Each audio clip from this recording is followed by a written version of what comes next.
श्रीमद् भागवत एकमात्र ऐसा ग्रंथ है जो मनुष्य को जीने का सही ढंग बताता है। गीता जीवन में धर्म, कर्म और प्रेम का पाठ पढ़ाती है। श्रीमद् भागवत गीता का ज्ञान मानव जीवन और जीवन के बाद के जीवन दोनों के लिए उपयोगी माना गया है। गीता संपूर्ण जीवन दर्शन है और इसका अनुसरण करने वाला व्यक्ति सर्वश्रेष्ठ होता है। श्रीमद् भागवत गीता में भगवान कृष्ण के उपदेशों का वर्णन है जो उन्होंने महाभारत युद्ध के दौरान अर्जुन को दिए थे। गीता की बातों को जीवन में अपनाने से व्यक्ति को खूब तरक्की मिलती है। गीता में श्री कृष्ण ने बताया है कि इंसान का पतन कब शुरू हो जाता है।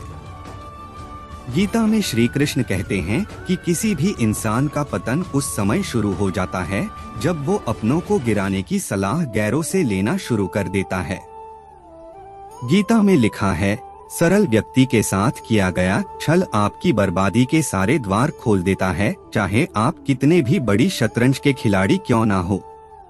कर्मों की चपेट से कौन बचा है, जिसने जैसा करा है उसने वैसा भरा है। श्री कृष्ण के अनुसार किसी का साथ ना मिलने पर कभी भी निराश नहीं होना चाहिए, क्योंकि कोई दे या ना दे, ईश्वर हर मुश्किल घड़ी में साथ देता है। जब अत्याचारों को मुस्कुराकर सहा जाता है तो उस इंसान का बदला भगवान स्वयं लेते हैं। गीता में श्री कृष्ण कहते हैं कि मनुष्य को कभी भी अहंकार नहीं करना चाहिए। अहंकार मनुष्य से वह सब करवाता है जो उसके लिए सही नहीं है। अंत में यह अहंकार ही उसके विनाश का कारण बनता है, इसलिए जीवन में जितना जल्दी हो सके अपना अहंकार त्याग दें। श्रीमद् भागवत गीता में भगवान कृष्ण ने कई नीतियों के उपदेश दिए हैं। इसमें बताए गए एक श्लोक के अनुसार जो मनुष्य ये 4 आसान काम करता है उसे निश्चित ही स्वर्ग की प्राप्ति होती है।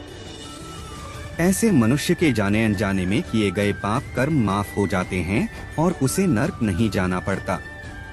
आइए जानते हैं उन कामों के बारे में। दान करने का अर्थ है किसी जरूरतमंद को वो चीज निशुल्क उपलब्ध करवाना जिसे पाने में वो अक्षम है। दान करने से पहले या बाद किसी को भी दान के बारे में नहीं बताना चाहिए। दान को हमेशा गुप्त ही रखना चाहिए। कई बार ऐसा होता है कि हमारा मन और दिमाग दोनों विपरीत दिशा में चलते हैं और हम अधर्म कर बैठते हैं। गीता में दिए गए ज्ञान के अनुसार मन को वश में कर लेने से व्यक्ति द्वारा किसी पाप को करने की संभावना रहती है। कलयुग में सत्य और असत्य का पता लगाना मुश्किल हो गया है। किसी भी व्यक्ति की बात को सुनने मात्र से ये नहीं कहा जा सकता कि वो झूठ बोल रहा है या सच। अगर आपने भूतकाल में कोई गलत काम किया है तो आप शेष बचे जीवन में हमेशा सत्य बोलकर पापों का प्रायश्चित कर सकते हैं। आधुनिक युग में ऐसे लोग बहुत कम बचे हैं जो रोजाना ध्यान करते हों। पूजा पाठ भगवान को प्रसन्न करने के लिए नहीं बल्कि स्वयं का स्वयं से मिलन करवाने के लिए की जाती है। आत्मध्यान करके हम आत्म साक्षात्कार कर सकते हैं। नियमित रूप से स्वच्छ मन से जप या ध्यान करने से भूल से हुई गलतियों से पार पाया जा सकता है। भगवान कृष्ण के जितने नाम हैं, उतनी कहानियां। जीवन जीने के तरीके को अगर किसी ने परिभाषित किया है तो वो कृष्ण हैं। कर्म से होकर परमात्मा तक जाने वाले मार्ग को उन्हीं ने बताया है। संसार से वैराग्य को सिरे से नकारा। कर्म का कोई विकल्प नहीं, ये सिद्ध किया। कृष्ण कहते हैं, मैं हर हाल में आता हूँ, जब पाप और अत्याचार का अंधकार होता है तब भी, जब प्रेम और भक्ति का उजाला होता है तब भी। दोनों ही परिस्थिति में मेरा आना निश्चित है। वैसे तो कृष्ण का संपूर्ण जीवन ही एक प्रबंधन की किताब है, जिसे सैकड़ों हजारों बार कहा सुना जा चुका है। कुरुक्षेत्र में 2 सेनाओं के बीच खड़े होकर भारी तनाव के समय कृष्ण ने अर्जुन को जो ज्ञान दिया वो दुनिया का श्रेष्ठतम ज्ञान है। गीता का जन्म युद्ध के मैदान में 2 सेनाओं के बीच हुआ। जीवन की श्रेष्ठतम बातें भारी तनाव और दबाव में ही होती हैं। अगर आप दिमाग को शांत और मन को स्थिर रखने की कोशिश करें तो सबसे बुरी परिस्थितियों में भी आप अपने लिए कुछ बहुत बेहतरीन निकाल पाएंगे। ये कृष्ण सिखाते हैं। गीता पढ़ने से पहले अगर इसी बात को समझ लिया जाए तो गीता पढ़ना सफल हुआ। कृष्ण का जीवन ऐसी ही बातों से भरा पड़ा है, जरूरत है नजरिए की। उनका जीवन आपके लिए माइथोलॉजी का एक हिस्सा मात्र भी हो सकता है और आपका पूरा जीवन बदल कर रख देने वाला ज्ञान भी। आवश्यकता हमारी है, हम उनके जीवन से लेना क्या चाहते हैं। कृष्ण मात्र कथाओं में पढ़ा या सुना जाने वाला पात्र नहीं है, वो चरित्र और व्यवहार में उतारे जाने वाले देवता हैं। कृष्ण से सीखें कैसे जीवन को श्रेष्ठ बनाया जाए। 10 बातें हैं जो अगर व्यवहार में उतार ली तो सफलता निश्चित मिलेगी। 1. शुरू से अंत तक जीवन संघर्ष ही है। कारागृह में जन्मे कृष्ण। पैदा होते ही रात में यमुना पार कर गोकुल ले जाया गया। तीसरे दिन पुतना मारने आ गई। यहाँ से शुरू हुआ संघर्ष देह त्यागने से पहले द्वारिका डुबोने तक रहा। कृष्ण का जीवन कहता है, आप कोई भी हो, संसार में आए हैं तो संघर्ष हमेशा रहेगा। मानव जीवन में आकर परमात्मा भी सांसारिक चुनौतियों से बच नहीं सकता। कृष्ण ने कभी किसी बात की शिकायत नहीं की, हर परिस्थिति को जिया और जीता। कृष्ण कहते हैं, परिस्थितियों से भागो मत, उसके सामने डटकर खड़े हो जाओ, क्योंकि कर्म करना ही मानव जीवन का पहला कर्तव्य है। हम कर्मों से ही परेशानियों से जीत सकते हैं। 2. स्वस्थ शरीर से ही विजय है। कृष्ण का बचपन माखन मिश्री खाते हुए गुजरा।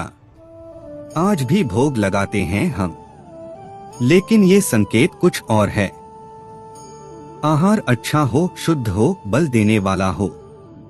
बचपन में शरीर को अच्छा आहार मिलेगा तो ही इंसान युवा होकर वीर बनेगा। शरीर को स्वस्थ रखना है तो बचपन से ध्यान देने की जरूरत है। ये पेरेंटिंग के दौर से गुजर रहे युवाओं के लिए बड़ा संदेश है। अपने बच्चों को ऐसा खाना दें जो उनको बल दे, सिर्फ स्वाद के लिए ही ना खिलाएं, तभी वे बड़े होकर स्वयं को और समाज को सही दिशा में ले जा पाएंगे। 3. पढ़ाई किताबी ना हो, रचनात्मक हो। कृष्ण ने अपनी शिक्षा मध्य प्रदेश के उज्जैन में सांदीपनी ऋषि के आश्रम में रहकर पूरी की थी। कहा जाता है 64 दिन में उन्होंने 64 कलाओं का ज्ञान हासिल कर लिया था। वैदिक ज्ञान के अलावा उन्होंने कलाएं सीखी। शिक्षा ऐसी ही होनी चाहिए जो हमारे व्यक्तित्व का रचनात्मक विकास करे। संगीत, नृत्य, युद्ध सहित 64 कलाओं कृष्ण के व्यक्तित्व का हिस्सा हैं। बच्चों में कोरा ज्ञान ना भरें, उनकी रचनात्मकता को नए आयाम मिलें, ऐसी शिक्षा व्यवस्था हो। 4. रिश्तों से ही जीवन है, बिना रिश्तों के कुछ नहीं। कृष्ण ने जीवन भर कभी उन लोगों का साथ नहीं छोड़ा जिनको मन से अपना माना।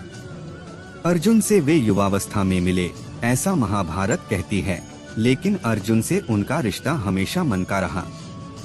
सुदामा हो या उद्धव, कृष्ण ने जिसे अपना मान लिया उसका साथ जीवन भर दिया। रिश्तों के लिए कृष्ण ने कई लड़ाइयां लड़ी और रिश्तों से ही कई लड़ाइयां जीती। उनका सीधा संदेश है, सांसारिक इंसान की सबसे बड़ी धरोहर रिश्ते ही हैं। अगर किसी के पास रिश्तों का थाती नहीं है तो वो इंसान संसार के लिए गैर जरूरी है। इसलिए अपने रिश्तों को दिल से जिएं, दिमाग से नहीं। 5. शांति का मार्ग ही विकास का रास्ता है। कृष्ण ने महाभारत युद्ध के पहले शांति से समझौता करने के लिए पांडवों और कौरवों के बीच मध्यस्थता की। हालांकि दोनों ही पक्ष युद्ध लड़ने के लिए आतुर थे, लेकिन कृष्ण ने हमेशा चाहा कि कैसे भी युद्ध टल जाए। झगड़ों से कभी समस्याओं का समाधान नहीं होता है। शांति के मार्ग पर चलकर ही हम समाज का रचनात्मक विकास कर सकते हैं। कृष्ण ने समाज की शांति से मन की शांति तक दुनिया को ये समझाया कि कोई भी परेशानी तब तक मिट नहीं सकती जब तक वहाँ शांति ना हो, फिर चाहे वो समाज हो या हमारा खुद का मन। शांति से ही सुख मिल सकता है, साधनों से नहीं।